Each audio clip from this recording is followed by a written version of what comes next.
Salut à toutes et à tous, bienvenue à ceux qui me rejoindraient pour la première fois. J'espère que vous allez bien, surtout le moral et la santé. Alors, puisque j'en suis sur santé, figurez-vous que je vous avais dit que j'avais mal à l'épaule, tendinite, machin et tout. Ok. Que je suis allée voir mon rhumato, qui faisait pas les infiltrations, et que donc j'étais obligée d'aller à l'hôpital pour me faire une infiltration. Comme d'habitude, je me sentais pas. Je me suis dit, attends, je me sens pas d'aller à l'hôpital pour me faire une infiltration à l'épaule et tout, c'est pas normal, machin et tout. Bon, ok. Le kiné qui me fait ses zones de choc et tout, me fait, bon, ça me fait rien. Et j'ai acheté un petit boîtier d'électrothérapie, vous savez. Avec des patchs et ça vous envoie des charges électriques. Ok. Et à mon fils, j'ai dit, bah écoute, mets-moi-le derrière, vers l'omoplate, là, en plein milieu de l'omoplate, je sais pas pourquoi. Une espèce de corde à piano qui passe. Alors, je sais pas si c'est un tendon, un muscle, un nerf, je ne sais rien, mais en tout cas, il est super tendu et il fait super mal. Donc, j'ai dit, comme moi le là, parce que moi, j'y arrive pas, du coup. Et j'ai dit, c'est là que j'ai mal, en fait. C'est pas à l'épaule, c'est ce nerf qui me fait mal dans l'épaule et dans le bras. Eh ben, vous savez quoi, en 2 jours, terminé. J'ai plus de douleur. Enfin, plus de douleur. J'ai mal. Mais, comparé à la douleur qu'il lançait selon les positions, obligé de dormir avec un coussin sous le bras et tout, c'est franchement, ça m'avait fatigué. Eh ben, depuis 2 jours, j'ai plus mal. Non, non, mais mort de rire. Enfin, mort de rire. Pour vous dire comme quoi, alors, je sais pas si c'est psychologique, je sais pas si c'est l'électricité, je sais pas si c'est les deux, mais en tout cas, j'ai plus mal. Vous voyez, comme quoi, il faut pas... Faut toujours... moi, j'ai des jours, je vais me faire tatouer Phoenix parce que... toujours, je rebondis. Façon de parler. Donc, aujourd'hui, nous allons faire société. Parce que beaucoup, en fait, j'avais pas fait le tri de mes mails. Parce qu'en fait, j'envoie les articles sur mes mails. Enfin, sur mon mail. Et après, j'ai fait des dossiers, avec des sous-dossiers, et donc, normalement, je classe mes mails. Et donc, j'ai dit, oh, ça va, j'ai pas beaucoup de... j'ai dit, ça va, j'ai pas beaucoup d'articles. Et en fait, non, en fait, j'en ai 51. Donc, du coup, on va commencer par société. Ah ouais, non, mais des fois... Non, mais c'était parce qu'il m'avait donné la cortisone. Je voulais pas la prendre. J'ai dit, bon, je vais la prendre pour l'épaule. Et en fait, pendant 2 jours, que je vous avais expliqué pour les clés, les lunettes et tout, et en fait, c'est ça qui m'a fait vriller mon cerveau. Donc, du coup, je les ai arrêtés, vous voyez, comme quoi, parce que c'est bon, déjà, je prends la gabapentin. Ouais, en plus, lui, ouais, tu sais, je vais te mettre un petit, oh, on va se mettre un petit coup de cortisone. Ouais, tu sais, c'est comme si tu dis, tu veux un sucre en plus dans ton café, tu vois. Ouais, sauf que la cortisone, ouais, ben non. Ouais, non, ça me convient pas. C'est bien ce qui me semblait. Alors, on va commencer par Mayotte. Le portail des Outre-mer. Ah, je connaissais pas. Donc, la première France TV Info.fr. Insécurité, le GIR de retour à Mayotte 10 ans après le scandale. Je savais même pas qu'il y avait eu un scandale. Non, mais pour vous dire, il y a tellement de scandales. Trop de scandales, tue le scandale. Oui, voilà. On va le préciser comme ça. Je sais, entre comment on appelait ça, en Corse, là, les paillotes qu'ils avaient fait exploser, l'autre, la préfète qu'on avait tuée, le Rainbow Royal, il y a tellement de scandales que... Alors, Gérald Darmanin, surnommé le DAR, a annoncé le retour d'un groupe interministériel de recherche sur le territoire. Il recherche quoi? Un tel groupe a déjà existé, mais l'institution a été dissoute après un vaste scandale. Ah bah oui, bah c'est pour ça. C'est pour ça qu'il en remet. Oui, non, mais parce que eux, c'est les spécialistes du scandale. Donc effectivement, ils sont les braves, ils ont remis les braves, ils ont remis ça du coup. Non, non, mais un tel groupe a déjà existé, mais d'accord. Alors ses membres, des policiers et des gendarmes, ont été accusés d'avoir orchestré un trafic de drogue sur l'île pour faire du chiffre. D'accord. Ah, c'est-à-dire qu'ils ont amené la drogue pour qu'il y ait des dealers de drogue, pour qu'ils puissent arrêter les dealers de drogue pour que ça fasse des chiffres. C'est ça? C'est bien? Non, c'est bien. Je jure solennellement de secourir la population, protéger la veuve et l'orphelin et, par là même, organiser un petit trafic de drogue. Ah oui. Pour gonfler les chiffres de saisie, les 2 gendarmes du GIR poursuivis dans cette affaire ont été relaxés en septembre dernier. Et après, ils osent ouvrir leur bouche sur les mecs qui se font arrêter, les dealers, on est d'accord, et que c'est pas en prison. Il n'y a quasi, c'est pour ça que je pense à un moment donné, les juges, ils doivent plus rien dire, parce qu'ils savent très bien que, vu derrière tout ce qui se passe, à un moment donné, tu sais, tu te dis, limite, on les laisse, parce que bon, nous, on fait pire, tu vois. Il n'y a quasiment plus d'affaires de drogue à Mayotte, alors que du temps du GIR, il y avait au moins 1 ou 2 fois par mois des interceptions. Ah ben voilà, elle va revenir. Ah oui, elle va la faire revenir la drogue, tu vas voir. Si ce nouveau GIR est suffisamment encadré, oh oui, oh bah tu parles, elle va être bien encadrée. Ah oui, interdisciplinarité. Eh ben, non, c'est bien, un beau projet pour Mayotte. Ah oui, alors là, en plus avec tous les trafiquants qu'il y a, puisque bon, il paraît que c'est carnage là-bas. Et ah ben là, écoute, peut-être ils inventeront pas, ils bosseront cette fois-ci, pour de bon. Alors dans la société, je mets un peu tout et n'importe quoi, hein, non, je vous explique. Je passe du coq à l'âne, ou plutôt du tardigrade au T-Rex. francebleu.fr. Quand j'ai vu le train, j'ai eu peur. Les intercités Bordeaux-Marseille, bientôt trop vieux pour circuler. Et après, les gens, ils vont voter. Ils vont manifester pour soi-disant la retraite pour les jeunes. Contre, pour les transporter, hein, les étudiants et tout, intercités. Là, par contre, tu les fais circuler dans des trains datant de la Seconde Guerre mondiale. Non, non, mais... Et après, tu veux que les minots, ils soient bien équilibrés, qu'ils aient des projets dans la vie, qu'ils soient enthousiastes, qu'ils soient... L'avenir de l'intercité Bordeaux-Marseille serait menacé en raison de la vétusté des rames. Ces corails vieux d'un demi-siècle. Donc quand je suis née. Ah oui. Non, mais je vous ai dit, en fait, ils ont arrêté toute... comment on appelle ça, investissement, machin et tout, depuis les années 70. C'est-à-dire, après la guerre, ça a fait un boom, technologique, immobilier, travail, machin et tout. Et après, Inch'Allah. Oh, Inch'Allah, après, ouais. Le truc, les réseaux électriques, ils sont vétustes, ça, c'est vétuste, et les lignes ferroviaires, c'est vétuste, il y a tout qui est vétuste. Ils ont repéré, essayé de faire beau, machin et tout, fait beau changer les sièges et tout. Mais en vérité, vous vous retrouvez comme en Inde, avec leur train, tu vois. Et pendant toutes ces années, tu te dis, mais où sont passées les pépettes, tu vois? Ouais, je sais, je suis obsédée par les pépettes. Ouais, parce que là, c'est à coup de milliards et de 1000 milliards, tu vois. Où est passé tout cet argent qu'on a mis dans les trains intercités, soi-disant, dans nos impôts, et pour avoir des rames que depuis 50 ans, y a personne qui a rien fait dessus, quoi. Enfin, c'est lamentable. Les gens ne se posent pas de questions. Témoignage... france3-région.france-tv-info.fr. Ton fils, il ne saura jamais rien faire de sa vie, ce sera toujours un poids. 3 personnes handicapées racontent leurs difficultés. C'est chaud en vérité. Moi, je me suis toujours dit, comment tu fais pour dire ça à des gens? Tu vois? Même, tu es gros, tu sais, comme les minots là, que soi-disant ils harcèlent et tout. Fait bon, tu es gros, tu es laid, tu as un gros nez, machin et tout. Comment tu fais pour dire ça à quelqu'un? C'est pas de sa faute s'il est gros. Enfin, façon de parler, mais je veux dire, s'il a un gros nez, s'il a les cheveux crépus, s'il fait, je ne sais rien, fait bon. Mais c'est vraiment être... C'est là que tu vois, tu vois, moi je me suis moquée, mais ça va, c'était moqué. Vous voyez, on en avait une copine, elle s'appelait Digonet.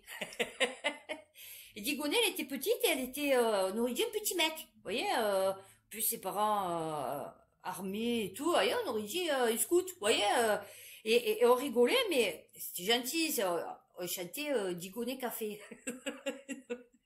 Comme Rico et Café, mais Digonet Café. Bon, c'était au collège, hein, on était cons, mais c'était gentil, vous voyez, c'était pas Digonet, au petit déjeuner. On se sent tout léger. On l'a traqué tous les jours, tu vois. Mais ça va, c'était gentil, enfin, je veux dire, vous voyez, on se moquait pas de son physique, on avait inventé une chanson sur elle.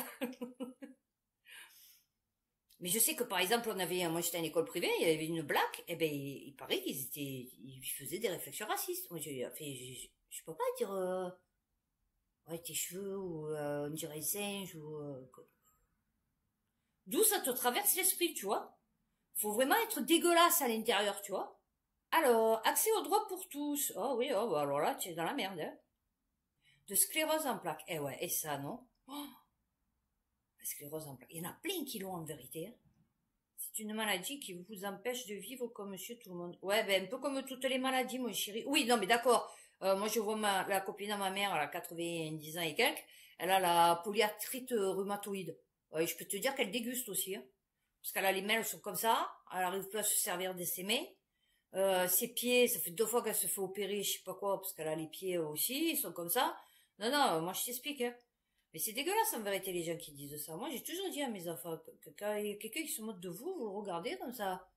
Et comme on dit, le silence est le plus profond des mépris. Vous le regardez et puis vous vous soufflez, tu vois, de dire putain t'es con, tu vois. Et une fois ma fille elle l'a fait, ben la fille elle a plus jamais emmerdé. BFMTV.com, migrants noyés dans la Manche. 3 familles demandent une indemnisation à la France. Eh ben putain, on va être dans la merde parce qu'alors attends, il y en a des milliers qui meurent chaque année. Ouais. Comment le savent que c'est... Ils ont récupéré les corps. Alors attendez. D'Irak, d'Iran et Éthiopie. Ah ouais, mais non. C'est toujours les mêmes, hein. C'est pas possible ça. Demande indemnitaire préalable. Plus d'1 an après le naufrage d'une embarcation qui a fait... Oui, d'accord, mort. Essentiellement des Kurdes irakiens. Mais comment tu savais toujours la même question. Comment tu savais que c'était eux enfin, comment les familles savaient que c'était dans cette embarcation. Enfin, comment ils ont su qu'ils sont morts, en fait. Enfin, tu vois. Enfin, je sais pas. Donc, ils avaient ils avaient des papiers sur eux. J'ai pas compris. Vous voyez, comme quoi, des fois, ils vous... Oui, d'accord, ok, pas de problème. Mais comment tu les as retrouvés, en fait? Alors, pénurie de médecins, des gens gardent des cadavres chez eux. Alerte Patrick Pelou. Oui, alors si ça fait comme tes émeutes de la vaccination, et qu'est-ce qu'il dit lui? Avec en premier lieu la réforme du plan hôpital 2007, qui sévit toujours. Oui, oui, oui, non, mais ouais, mais tu as voté Macron. On a perdu avec le Ségur 4 échelons. Ouais, mais bon, j'étais bien contente de l'avoir ton Ségur. Des surmentalités inquiétantes. Allez, pas possible. Ah, vous voyez, même lui, il en parle, des surmortalités inquiétantes. Eh ouais, il se demande pourquoi les gens meurent. Non, non, mais tiens, on meurt. Oula, il y a beaucoup plus de morts que d'habitude. Ouais, mais ça, c'est le système de santé. Ouais, peut-être pas que. Alors, là, vous avez une surmortalité avec la grippe et le Covid. Ben, je sais pas, ils sont tous vaccinés. Qui continuent à tuer 100 à 120 personnes. Oh là. 100 à 120 personnes. Dramatique. Personne ne devrait mourir. Personne. Personne. On est toujours sur les mêmes problèmes. Ah oui, il y a des gens qui meurent. Ah oui, effectivement. Il y a des gens... Ah oui. Des émeutes de mort. Ah oui. Blabla et néolibéralisme à gogo, ce que contient le rapport McKinsey sur l'école. Alors, Marianne, un concentré de langage managérial insipide. Ouais, ben c'est ce qu'il nous raconte tous les jours à la télé, en fait. Hein. Quand vous voyez Véran, qu'il ressort le truc alors qu'il a dit tout le contraire, en fait, c'est parce qu'il a appris par cœur. Ce sont des acteurs. Une opération facturée pour moins de 496 800. Oh, mon est riche. Là, les Français, ils ont un cœur. Oh là là là là. Ce gros petit cœur des Français. Oh oui, ils sont fous. Oh oui. Ah non, 496, un demi-million d'euros. C'est rien. Nous, on est au top du top. Plein emploi. Ouais. En janvier 2022, la commission d'enquête. Ouais. Eh ben voilà. Où vont nos pépettes? Après, ils viennent vous pleurer, les profs, alors qu'ils sont au courant de tout ça. Ils viennent vous pleurer parce qu'ils n'ont pas les moyens, machin et tout, et que c'est dégueulasse, et que... Ah oui. Le Monde.fr, Outre-mer, cet équivoque héritage des colonies.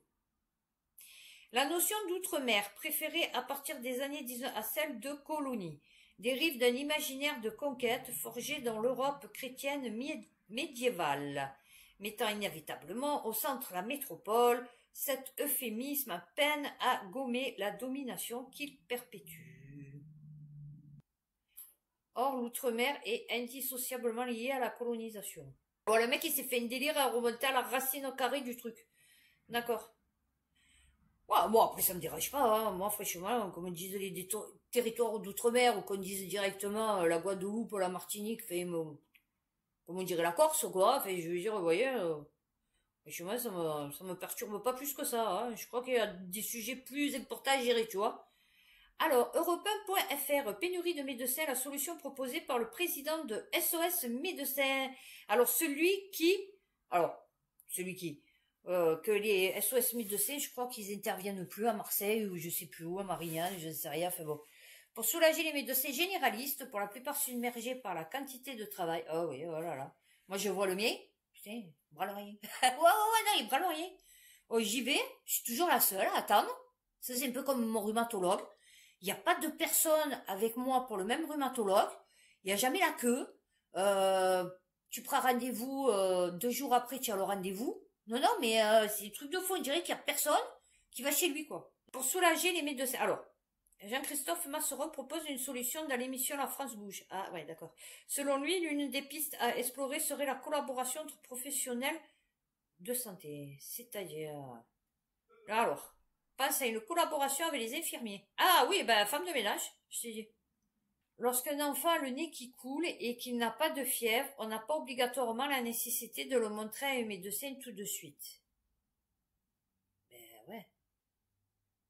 Quoique peut-être il y en a qui le font, hein. Moi je sais pas, hein. Moi le mien, j'attendais qu'il soit entre la vie et la mort pour le faire consulter. Non mais je veux dire, ça va, je veux dire entre le nez qui coule et je sais pas, 40 de fièvre à moitié amorphe, ouais, il y a quand même, tu vois. Alors si la personne déjà, parce que son fils il a le nez qui coule, elle va vite se rendre chez le médecin, c'est que déjà tu as rendu les gens hypochondriaques, hein, mon chéri, je te le dis, parce que bon, ça va, faut pas déconner quand même. Hein. Bon, la dernière fois, ma fille m'a dit j'ai mal à la gorge, j'ai dit ben après du miel. Hein.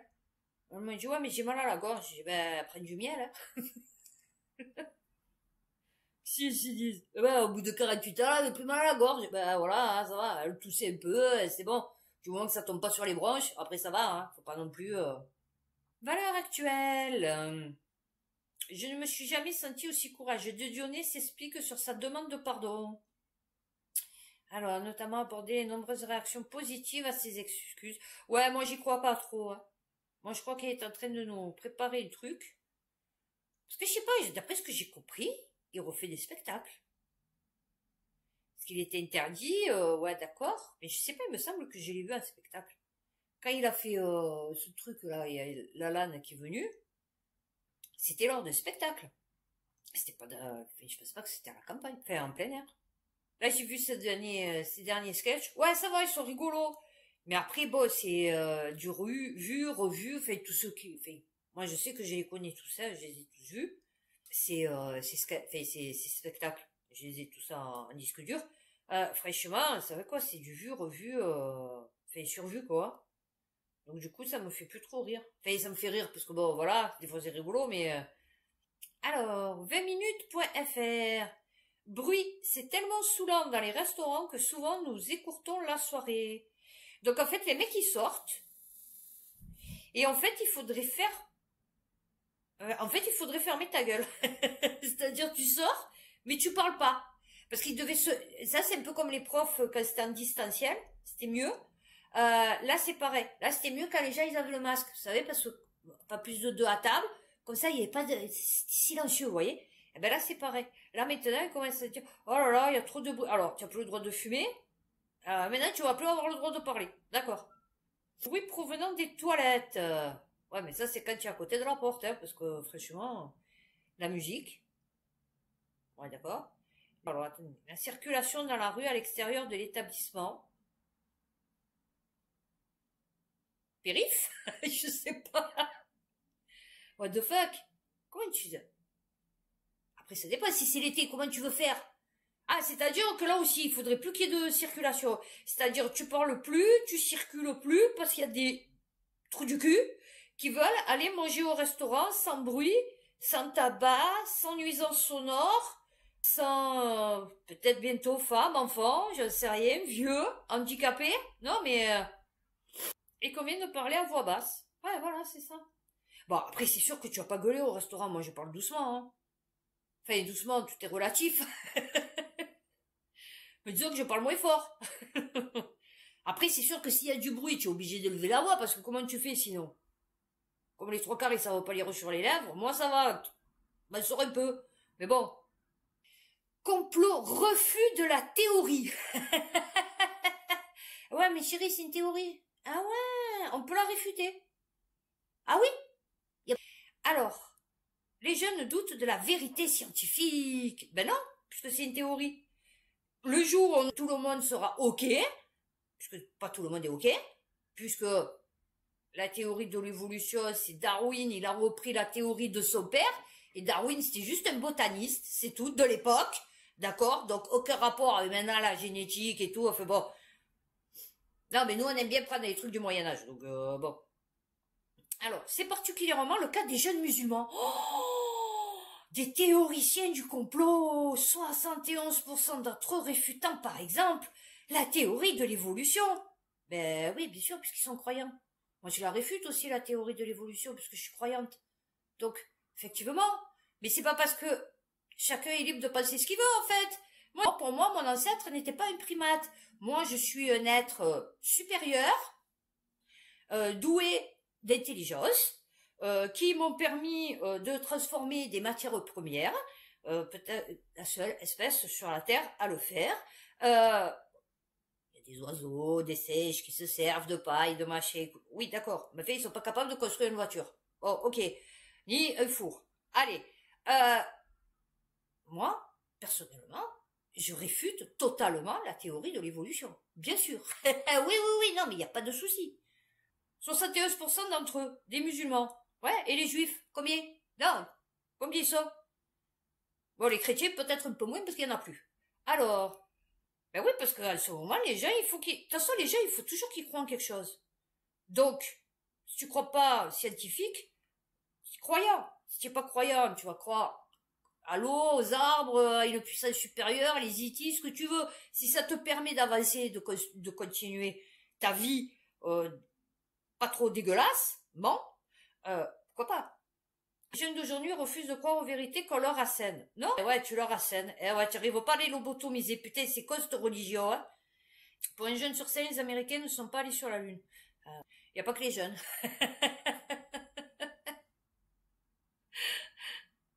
Pour 1 sur 3, les êtres humains ne sont pas issus d'une longue évolution des espèces. Ben non. Là encore, on observe une disparité religieuse. Alors, sur des milliers de jeunes, 71% de notre corps, 27% de catholiques. Ah ben, il n'y a pas les juifs. Ah oui. Catholiques, musulmans, athées et protestants. Il n'y a pas les juifs. Demande aux juifs, je t'ai dit, demande aux juifs. Tu leur dis, est-ce que tu crois à la théorie de... Alors, l'évolution. Ils sont d'ailleurs 25% à croire dans les vertus de la chloroquine. Oh là là, c'est complotiste, c'est terroriste.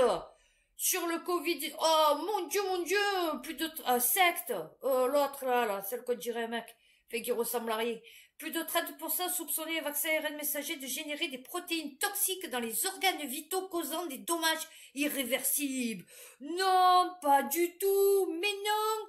Les jeunes qui utilisent quotidiennement les réseaux sociaux, en particulier chinois, connus pour ses très courtes, sont enclins à douter des vérités scientifiques. Oh, plus de jeunes sur 3 utilisant plusieurs fois par jour TikTok estiment que l'élection américaine de 2020 ayant causé le départ de Donald Trump a été faussée. Ben, il n'y a pas que, il y a les Américains aussi, hein. Et puis il y a eu beaucoup de journaux qui ont relayé. Et puis bon, il y a eu des soupçons. Et puis bon, de même pour les conséquences imaginées des vaccins ARNM sur les enfants, la moitié des utilisateurs quotidiens de Telegram estiment qu'il est possible d'avorter avec des plantes sans risque pour la mère et l'enfant.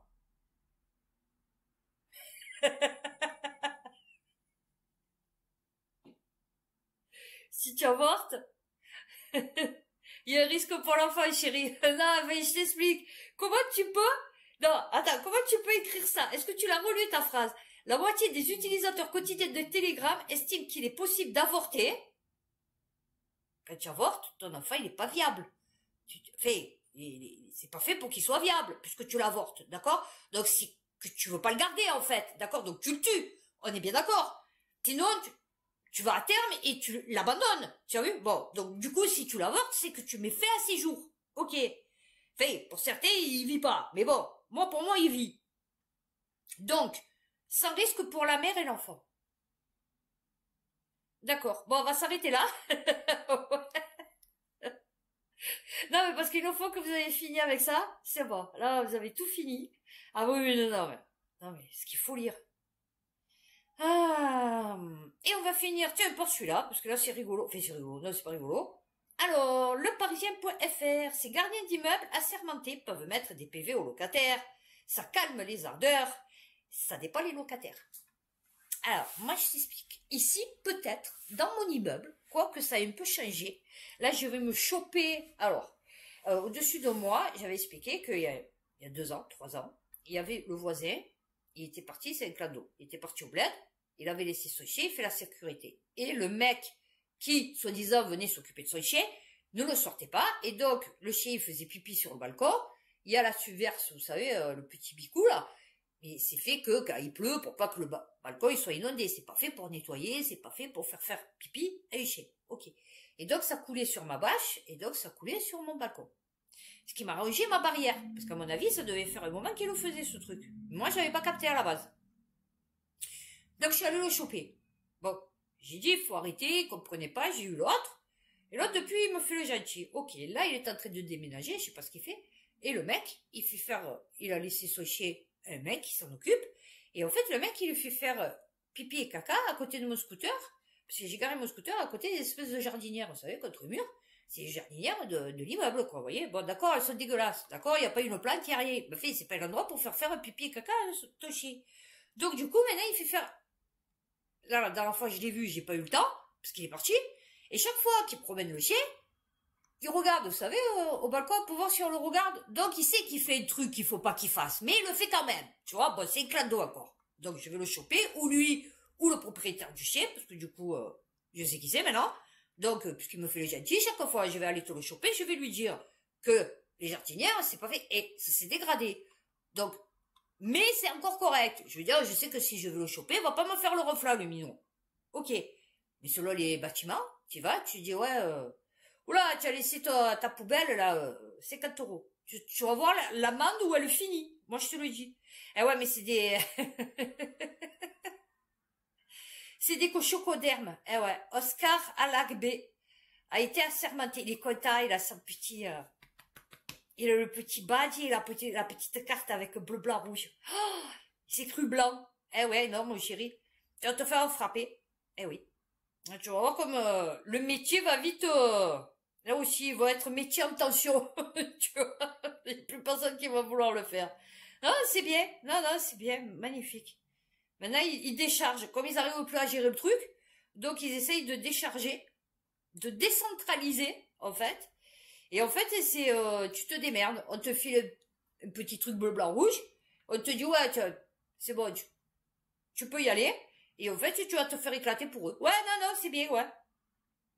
Eh ben voilà, bah écoutez, j'ai fini cette vidéo. J'espère qu'elle vous aura plu. N'hésitez pas à liker, à vous abonner. Et d'ici là, prenez soin de vous, faites attention à vous, et puis bah, à bientôt pour une prochaine vidéo.